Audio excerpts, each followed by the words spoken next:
It's the Nintendo Switch's 3rd birthday, so of course I wanted to do a video on the Wii U. Guys, I gotta say it, I love a lot of what the Wii U had to offer, and I still think in some areas it still surpasses the Switch. Today I wanted to go over those areas, so without further ado, let's jump on in. First off, look at this eShop. It is a lot more pleasing to the eyes with all of the character pictures and whatnot. If you're a small indie studio, then I kind of feel bad because they probably didn't showcase your game on the home screen, because this is all just the most popular stuff that they have on the console. However, the Wii U still wins in one big category, and you probably know what I'm talking about. The Virtual Console. We have not gotten this on Switch yet. We do have NES games and SNES games via the Nintendo Switch Online subscription, but you can't purchase those games. They're never actually yours. You are only subscribing to play them. Whereas the Wii U, you could buy NES games, Super Nintendo games, Game Boy Advance games, N64 games, Nintendo DS games, that is the most random on this,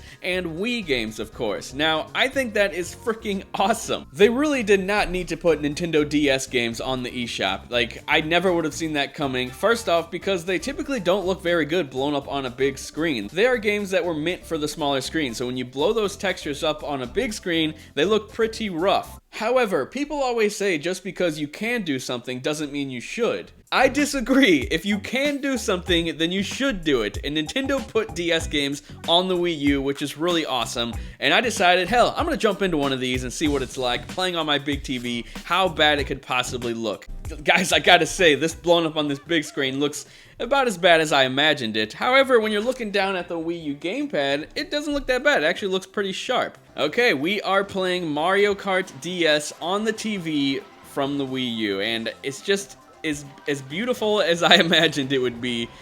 Wow, it looks pretty rough, I gotta say. Like, up close behind Mario's back, it's not too shabby, you know, it looks pretty good. But everything else, like in the distance and like all of the moving effects, they look so rough.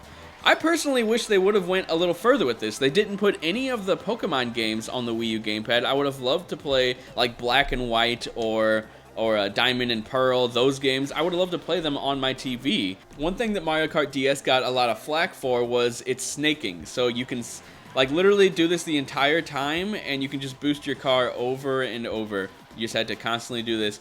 And when you played online, everyone was just snaking side to side. Of course, I just got hit. Everyone was just snaking the entire way, and it just looked really funny. I'm not good at it anymore. I used to be able to do it much better. I highly doubt they patched this version of the game. I used to be able to just snake during the entire straightaway, and it was so, it was just funny because everyone did it. It wasn't like a cheat at that point because everyone would constantly snake back and forth. Super Mario! Now, of course, that wasn't the only DS game I wanted to jump into in this video. I had to jump into probably one of my favorite DS games, Super Mario 64 DS. Now, this is a game I was surprised they brought to Wii U because they actually have Super Mario 64, this N64 version, on the Wii U as well, which I haven't purchased yet, but I'm tempted to, just to see, like, just to remember what all is different about this one. Now, one thing I do like about the Wii U version is that you can actually use a joystick for once. If you remember, the DS didn't have a joystick. They did like let you do this weird like touchscreen controlling, but it never really worked out. But it feels so much better at using an actual joystick with this game. And once again, it looks pretty blurry on the big screen. I'm playing on a 55-inch TV, and it's pretty rough. However, when you're playing looking down on the Wii U gamepad, it looks like pretty good. It doesn't look bad at all, especially with your brightness turned up. It looks like a pretty game. Luckily, Nintendo has always used these really bright and vibrant, cartoony like art styles, and they age really well despite being like really old, and even during the 3D era where it just began on console and then on handhelds, it actually still holds up just fine. And one thing I love about these DS Virtual Console games is that they have so many different options for the screen styles. You can have it so both screens are on there like this, so you can hold it like that and like use the stylus. They have it so the bottom screen is the Wii U gamepad and the top screen is the game, which I'll just switch to right now. It looks even worse than it did before, but it's still, you know, it's not unplayable. It's just very, very fuzzy, like so fuzzy. But it's not unplayable. That's all that matters, right? And it's especially not unplayable on just the Wii U gamepad, which is probably how they expected a lot of people to play these DS games, which was just using the gamepad and not even looking at the blurry TV. A lot of people still consider Mario 64 the definitive Super Mario 64 experience, and while I do agree in some areas, the fact that they added so much content to this one, I always just want to choose this one over the N64 one. It just makes more sense. No!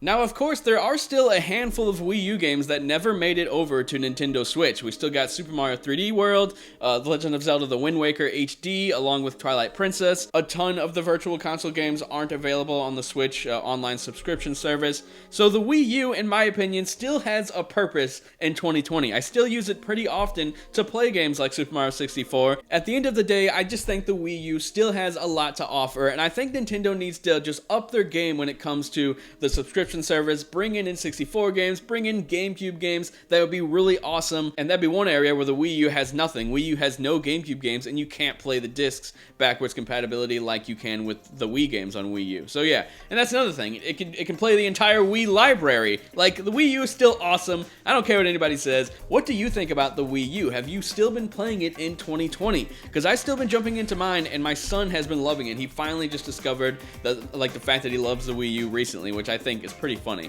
But yeah, let me know what you think down in the comment section below. Subscribe if you like this video, and I will talk to you guys later.